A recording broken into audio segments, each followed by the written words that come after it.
maybe other generations were doing this. I find it more apparent in young people. They're I'm trying not to use bad words on the radio. They're unequipped for success in America. They are unequipped. They do not know how to multitask. They do not know how to think on the go. They're unequipped.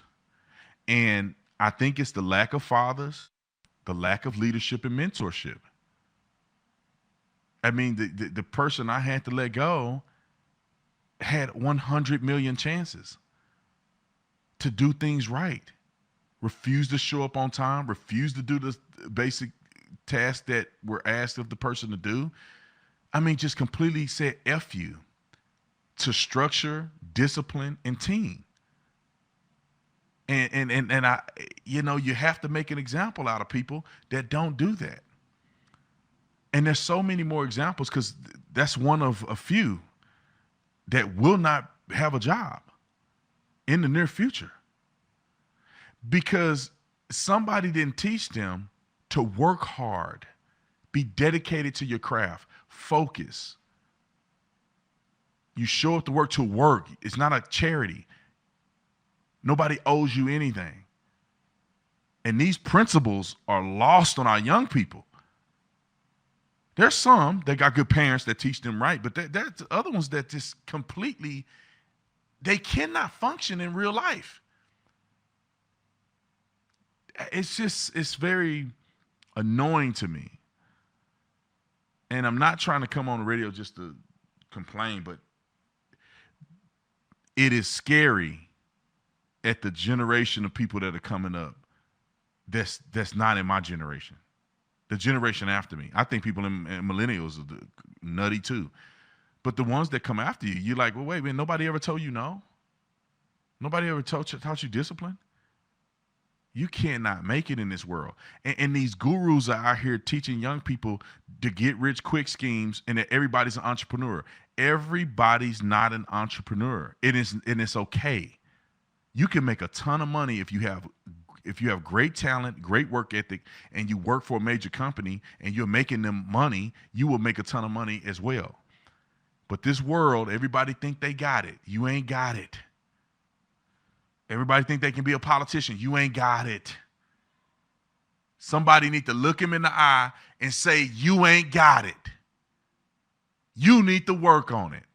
You ain't ready yet, son. I remember my dad used to have these hard conversations with me. I remember I asked my daddy one time to marry somebody. He said, boy, you don't even pay your own phone bill.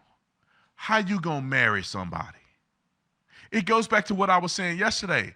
Sometimes you need to be shamed. I was kind of embarrassed by that, but I needed to hear that. You don't know what you're talking about, boy. You need to go focus on this. You're off. You ain't ready. We need to start shaming these people, shaming young people into success. If people think of the word shame as if it's just a bad thing. No, some people need to be shamed. Somebody's going and getting groped in the, you're supposed to be representing Coloradans and you getting groped somewhere, smoking vape and lying to people about what happened. And your kids are all crazy. Your marriage is falling apart. You need to be shamed into stepping down and focusing on what matters is your family. You don't need to be running for office. You're not a good example for anybody. Anybody can cast a Republican vote. You are not a representative. I mean, I could go down a list of people that need to be shamed into getting their life together. The best principles I've ever heard, man, was when I was a football player and when I was a cop. You will get shamed. Show up to film and you haven't been studying film. Go to practice and you ain't listening to what the coach just told you to do. They are going to rip your ashy elbows. They're going to rip you and hurt your feelings and make you want to quit. You think you're going to be a police officer and you're going to go through the academy. They are going to destroy you. You think you're going to go in the military basic academy? You think you're going to go to the Navy SEALs? Or in our case, on a smaller level, the SWAT team? Shame you. I remember I pulled my car up after it was a Friday. I didn't want to walk all the way to the parking lot. So after everybody was left, I drove my car up and parked where the instructors park just to load my car up. Nobody said anything. I actually thought it was okay. I knew I wasn't supposed to park there, but I thought I was just coming to pick up my stuff. It was fine. The next morning, they paraded me in front of everybody and said, Mr. Tatum think that he is better than everybody in his class. He can drive his car up and not have to walk. Everybody getting smoked. They had the recruiting class carry me on a gurney around a track that was like, I think you go around it twice. Maybe you go around it 3 times, and that's a mile and a half.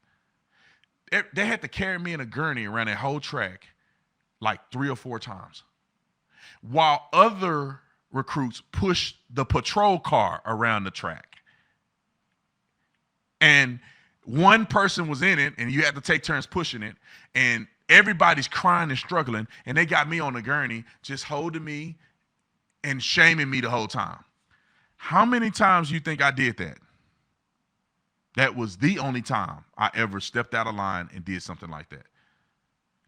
Shaming you teaches you a lot of stuff that nowadays, AKA shaming you, holding you accountable. On the SWAT team, I'll never forget this. No live rounds on the dry range, or whatever they called it. No live rounds. I remember Fontenot came over there, had a lot. You got to think we've shot thousands of rounds of ammo. Thousands. 1 223 shell casing was in the bag, a spent casing. It's not a live round. Was in the bag of Fontenot's pouch. The SWAT sergeant said, he screamed at us and cussed us for, I don't know, about 5 minutes straight. Then he said, I'm going to run. I'm going to smoke y'all until somebody quit. Do you think Fontenot did that again? How do you think we felt? They smoked us until somebody quit. And I said, I'm going to die before I quit. I'm just going to have to die here because I'm not going to quit like a punk. Other people couldn't handle that. We had finally, after 2 hours of getting killed and 70 pounds of gear in the middle of the summer in Arizona, running through the desert, doing burpees and push-ups and having to hold your rifle up, all that stuff, planks and holding squats and squat jumps and running miles and 2 hours. And somebody finally had to give up the ghost. And they didn't die, but they quit. They walked. I can't do it no more. Shamed. How many times you think that happened to me? How many times you think Fontenot had a live round in his pouch? Never again. Nowadays, these little cowards, they run around with no guidance. Nobody ever told them no. They get tacit approval everywhere they go, everything they do. Everybody get a trophy. Oh, you fail in class? Oh, it's totally fine. It happens to everybody. It's okay. It ain't okay. Oh, you didn't get first place? Because you didn't try. That's why you didn't get first place. You're a bum.